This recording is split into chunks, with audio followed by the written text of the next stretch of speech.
Alors tout d'abord, une petite dédicace là, à tous ces gauchias qui me voyaient déjà emprisonné.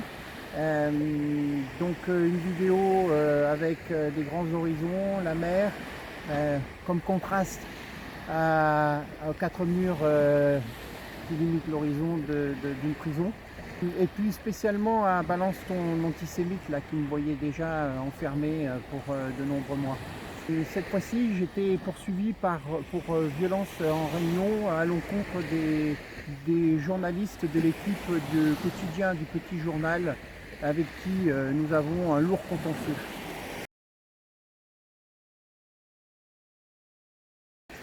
Alors, j'ai restitué le contexte, c'est-à-dire que quand je dis que nous avons un contentieux avec le Petit Quotidien, c'est qu'il y a de nombreuses années déjà, suite à un reportage très orienté, c'est le moins qu'on puisse dire, eh bien, une de mes militantes avait perdu son travail. Donc, ces gens-là s'imaginent que leurs reportages sont sans conséquence, et pourtant. Là, ces faits sont intervenus pendant une manifestation contre la PMA sans père et la GPA en octobre 2019, donc il y a déjà plus d'un an. Alors que je défilais au cœur de cette manifestation, je suis tombé sur une équipe, justement l'équipe traditionnelle du Petit Journal, qui avait monté un stratagème pour faire le buzz avec un drapeau de la Gay Pride qui était suspendu à un balcon et qui déchaîne bien évidemment la colère des manifestants. Il faut savoir que ces gens-là ne sont pas des journalistes. J'ai dit journalistes, mais ce sont des journalistes de fond de poubelle. Hein, ce sont des journalopes qui en permanence vont dans des manifestations dont l'orientation politique est opposée à leur. Ils cherchent justement l'affrontement et ces gens-là sont en permanence des agitateurs qui troublent l'ordre public. Donc quand je suis arrivé, en effet, il y avait un drapeau qui était suspendu là. Je ne sais pas si c'est un de leurs amis qui l'avait installé ou s'ils avaient repéré et qu'ils attendaient comme des morbacs qu'il y ait une réaction des manifestants. Et il y a des jeunes qui se sont fait la courte échelle pour arracher le drapeau. Ils se sont précipités avec leur micro pour essayer justement de soutirer des propos qu'ils pourraient après moquer ou dans un montage orienté de leur émission. Donc quand je suis arrivé, j'ai fait un petit peu le clown pour essayer de s'aborder leur reportage. Je me suis dirigé sur le preneur de son et j'ai déréglé ses boutons dans sa ceinture d'équipement pour que justement ils ne puissent pas enregistrer parce qu'ils sont toujours avec, je vous dis, comme des morbacs, avec leur micro ou mettre sur le nez. Alors qu'est-ce que vous pensez de cela? C'est pas honteux de déchirer les drapeaux? Pourquoi est-ce que vous déchirez les drapeaux comme ça du lobby LGBT?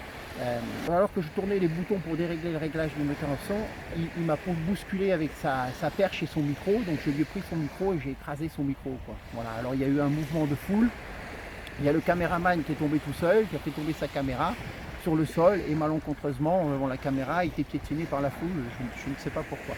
Donc voilà, nous étions poursuivis pour des violences hypothétiques sur ces trois journalistes et de la destruction réelle de leur matériel audio et vidéo.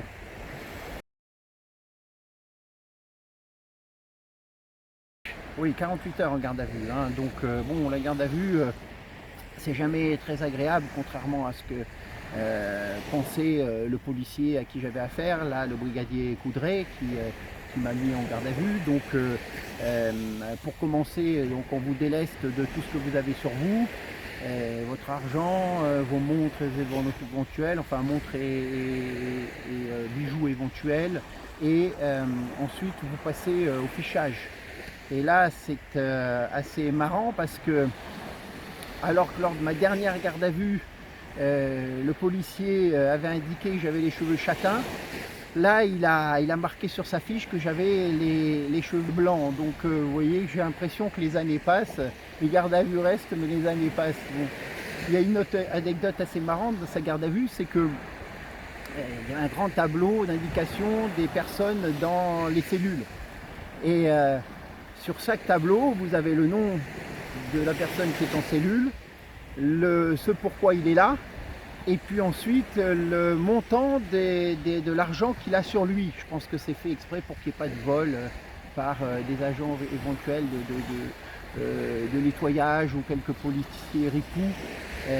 Et ce qui était assez comique, c'est que moi j'étais en cellule 4, donc il avait été indiqué 10,56 € et à côté il y avait cellule 3 Mohamed Stup, il était là pour des trafics de stupéfiants et la somme c'était 900 €, plus de 900 €. Et à côté il y avait Mamadou, trafic de stup, 750 €. Vous voyez, donc je ne jouais pas dans la même cour que ces petits voyous.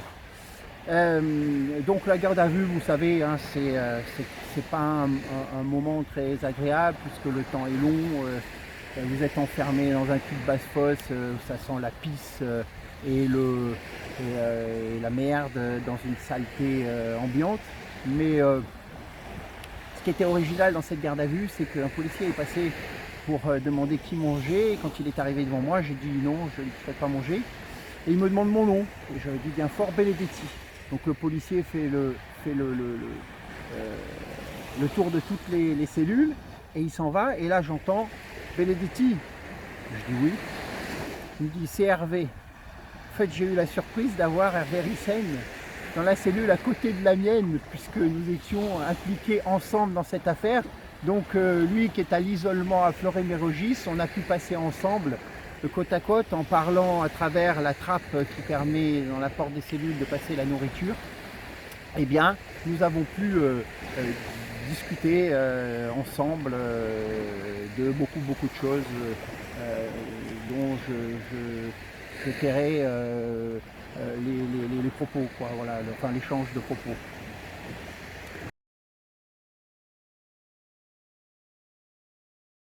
Alors les risques encourus, c'est de la prison ferme. D'ailleurs, je craignais qu'ils arrivent à nous projeter avec un déferment à l'issue de la garde à vue devant le procureur, une comparution immédiate avec de la prison ferme, puisque on est passible de 5 ans de prison ferme. Et vous savez que quand vous vous retrouvez emprisonné, eh bien, il faut quelques mois, quelques semaines pour enclencher des procédures pour essayer d'être libérable, quoi. Voilà, donc ça n'a pas été le cas.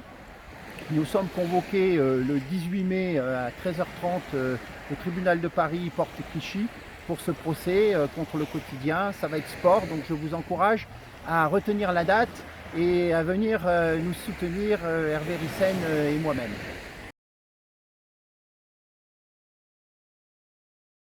Levez le pied, au contraire, vous savez, ces périodes de garde à vue, ça vous maintient en révolution, je dirais.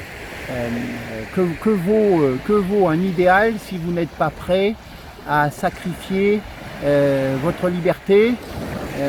D'autres ont sacrifié leur vie à une autre époque. Donc je dirais non, au contraire, ça nous conforte dans notre volonté de nous engager et j'exhorte ceux qui nous soutiennent à passer du soutien passif au soutien actif en nous rejoignant pour qu'ensemble nous soyons plus forts.